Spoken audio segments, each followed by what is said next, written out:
ఈరోజు అమరావతికి వెళ్ళారు. ఎవరు వెళ్ళమన్నారు మిమ్మల్ని? అక్కడికి కుట్ర చేయడానికి వెళ్ళారు. ఇప్పటికే అక్కడ రైతాంగం బాగా ఎఫెక్ట్ అయ్యారు, కోపంలో ఉన్నారు. 5 సంవత్సరాలు పోరాడారు.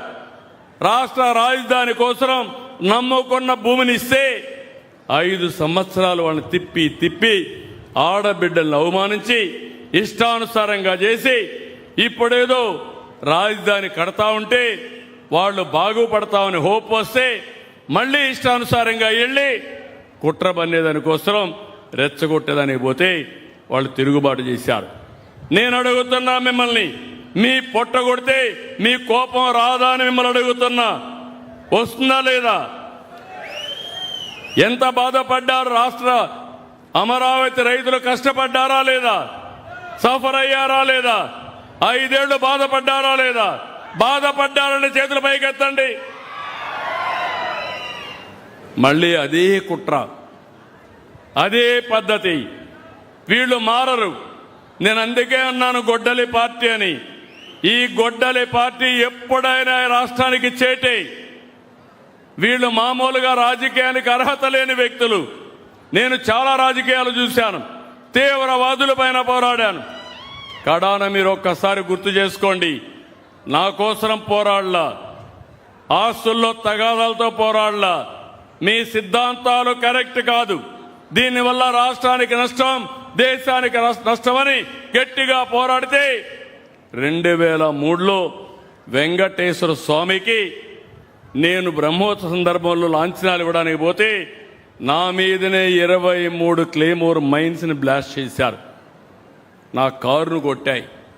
సాక్షాత్తు వెంకటేశ్వర స్వామి దిగి నన్ను కాపాడాడు తప్ప, లేకపోతే ప్రాణభిక్ష పెట్టాడు తప్ప, లేకుంటే అసాధ్యం. అలాంటి వెంకటేశ్వర స్వామిని అప్రతిష్ట పాలు చేస్తారు. కల్తీ నెయ్యితో ప్రసాదం తయారు చేస్తారు. కల్తీ నెయ్యితో అక్కడ ఆయన విగ్రహానికి ఆరతులు ఇవ్వడం, నైవేద్యాలు ఇవ్వడం చేస్తారు. అంటే వెంకటేశ్వర స్వామిని అప్రతిష్ట పాలు చేసి ఇష్టానుసారంగా రాజకీయ లబ్ధి పొందాలని మహిమ తగ్గించాలనుకుంటున్నారు. వెంకటేశ్వర స్వామి కలియుగంలో మనందరినీ ఆశీర్వదించే ఏకైక దేవుడు వెంకటేశ్వర స్వామి. మీకు నమ్మకం ఉందా లేదా అని అడుగుతున్నా మిమ్మల్ని అందరినీ.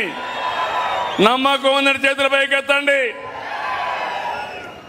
అలాంటప్పుడు అలాంటి దేవుడికి అపచారం చేస్తే వదిలిపెడతారా అని మిమ్మల్ని అడుగుతున్నా. నేను ఆ మాట మాట్లాడితే నిన్న దొంగ వేషాలు, నామాలు పెట్టుకొని బొట్లు పెట్టుకొని పూజ చేస్తాడు. ఎవరికి కావాలి ఆ పూజలు? దొంగ తప్పలేదు. ఈరోజు మా ముస్లిం సోదరులు ఉన్నారు. నేను సంఘీభావం కోసం నమాజ్ చేస్తా, వాళ్ళతో కలిసి ఉంటా, అది మత సామరస్యం. చర్చికి పోతా, నమస్కారం పెట్టి వస్తా, వాళ్ళని గౌరవిస్తా. మీరు కూడా అది చేయాలి. అంతేగాని మీ ఇష్టానుసారం దేవాలయాలపైన దాడులు చేసి ఇప్పుడు మళ్ళీ మోసం చేయాలనే ఉద్దేశంతో ఎక్కడికక్కడ వంగి నమస్కారాలు పెట్టి, లేకుంటే దేవాలయాలు పూజలు చేస్తే కరెక్ట్ కాదు. ఈ విషయం మనం గుర్తుపెట్టుకోవాల్సిన అవసరం ఉంది. ఇలాంటి చాలా చూస్తున్నాం. ఎన్నో సవాళ్లున్నాయి. అన్ని సవాళ్ళని, సంక్షోభాలని తట్టుకుంటూ వస్తున్నా. అన్నింటికంటే మించి మనం గాని ఇంటే కళ్ళార్పకుండా అబద్ధాలు చెప్తానే ఉంటారు, మోసాలు చేస్తానే ఉంటాడు. యామారితే ఏం చేస్తాడో నాకే తెలియదు. అలాంటి నేరాలు చేస్తాడు, ఘోరాలు చేస్తాడు. ఒక పక్క ఘోరాలు నేరాలు జరగకుండా కాపాడుకోవాలి, మీకు న్యాయం చేయాలి, ఇంకో పక్క అభివృద్ధి చేయాలి. ఇది నాకు ఎప్పుడు కూడా, నేను రాజకీయ నాయకులతో పోరాడాను కానీ నేరస్తులు ఉండే రాజకీయ నాయకులతో నేను ఎప్పుడూ పోరాడలేదు. ఈ విషయం మీరు గుర్తుపెట్టుకోవాలి. అందుకే మీరందరూ గుర్తుపెట్టుకోవాల్సిన అవసరం ఉంది. మనది పాజిటివ్ గవర్నెన్స్, వారిది క్రిమినల్ పాలిటిక్స్. ప్రజలు కూడా అప్రమత్తంగా ఉండాలి. రౌడీల్ని తయారు చేస్తున్నారు, గంజాయి బ్యాచ్ని తయారు చేస్తున్నారు, బ్లేడ్ బ్యాచ్ని తయారు చేస్తున్నారు. సంఘ విద్రోహ శక్తుని దగ్గర చేరుస్తున్నారు.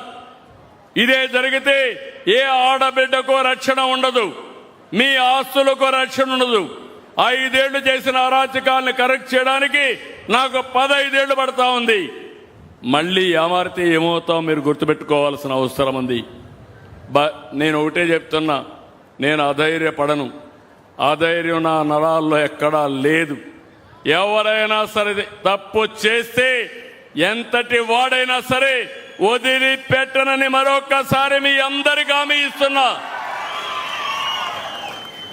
ఈరోజు అమరావతికి వెళ్ళారు. ఎవరు వెళ్ళమన్నారు మిమ్మల్ని? అక్కడికి కుట్ర చేయడానికి వెళ్ళారు.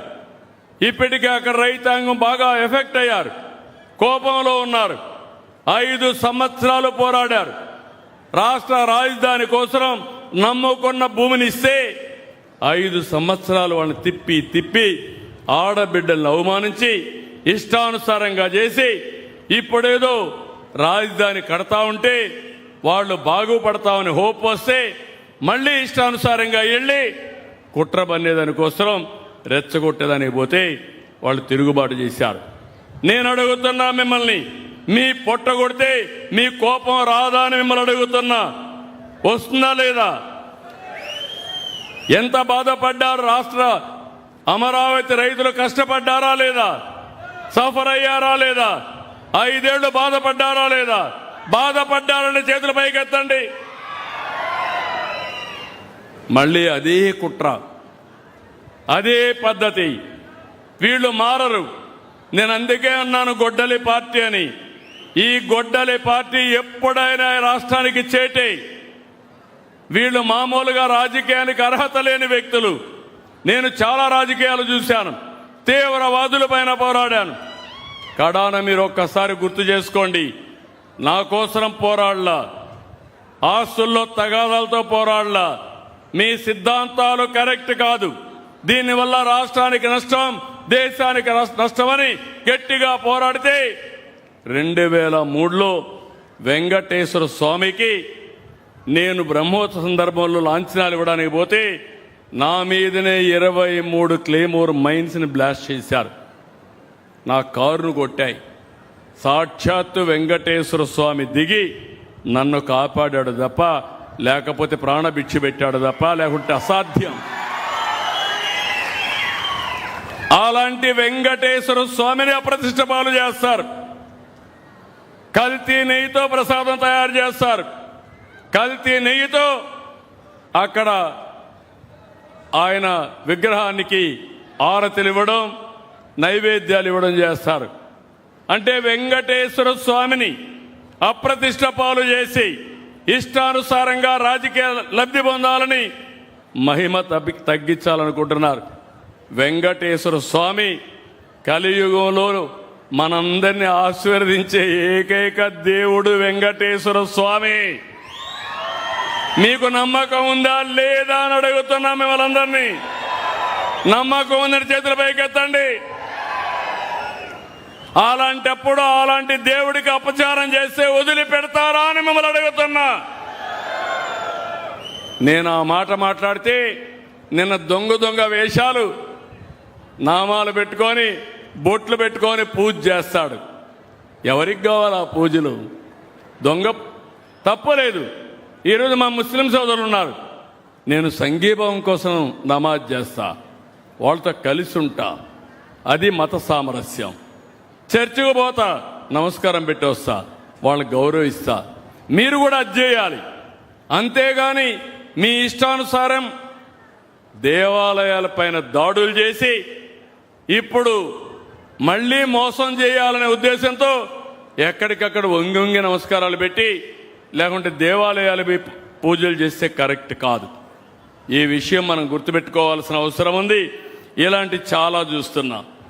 ఎన్నో సవాళ్లున్నాయి. అన్ని సవాళ్ళని, సంక్షోభాలని తట్టుకుంటూ వస్తున్నా. అన్నింటికంటే మించి మనం గాని ఇంటే కళ్ళార్పకుండా అబద్ధాలు చెప్తానే ఉంటారు, మోసాలు చేస్తానే ఉంటాడు. యామారితే ఏం చేస్తాడో నాకే తెలియదు. అలాంటి నేరాలు చేస్తాడు, ఘోరాలు చేస్తాడు. ఒక పక్క ఘోరాలు నేరాలు జరగకుండా కాపాడుకోవాలి, మీకు న్యాయం చేయాలి, ఇంకో పక్క అభివృద్ధి చేయాలి. ఇది నాకు ఎప్పుడు కూడా నేను రాజకీయ నాయకులతో పోరాడాను కానీ నేరస్తులు ఉండే రాజకీయ నాయకులతో నేను ఎప్పుడూ పోరాడలేదు. ఈ విషయం మీరు గుర్తుపెట్టుకోవాలి. అందుకే మీరందరూ గుర్తుపెట్టుకోవాల్సిన అవసరం ఉంది. మనది పాజిటివ్ గవర్నెన్స్, వారిది క్రిమినల్ పాలిటిక్స్. ప్రజలు కూడా అప్రమత్తంగా ఉండాలి. రౌడీల్ని తయారు చేస్తున్నారు, గంజాయి బ్యాచ్ని తయారు చేస్తున్నారు, బ్లేడ్ బ్యాచ్ని తయారు చేస్తున్నారు, సంఘ విద్రోహ శక్తుని దగ్గర చేరుస్తున్నారు. ఇదే జరిగితే ఏ ఆడబిడ్డకో రక్షణ ఉండదు, మీ ఆస్తులకు రక్షణ ఉండదు. 5 ఏళ్లు చేసిన అరాచకాలను కరెక్ట్ చేయడానికి నాకు 15 ఏళ్లు పడతా ఉంది. మళ్ళీ ఏమారితే ఏమవుతాం మీరు గుర్తుపెట్టుకోవాల్సిన అవసరం ఉంది. నేను ఒకటే చెప్తున్నా, నేను అధైర్యపడను. అధైర్యం నా నరాల్లో ఎక్కడా లేదు. ఎవరైనా సరే తప్పు చేస్తే ఎంతటి వాడైనా సరే వదిలిపెట్టనని మరొక్కసారి మీ అందరికీ హామీ ఇస్తున్నా.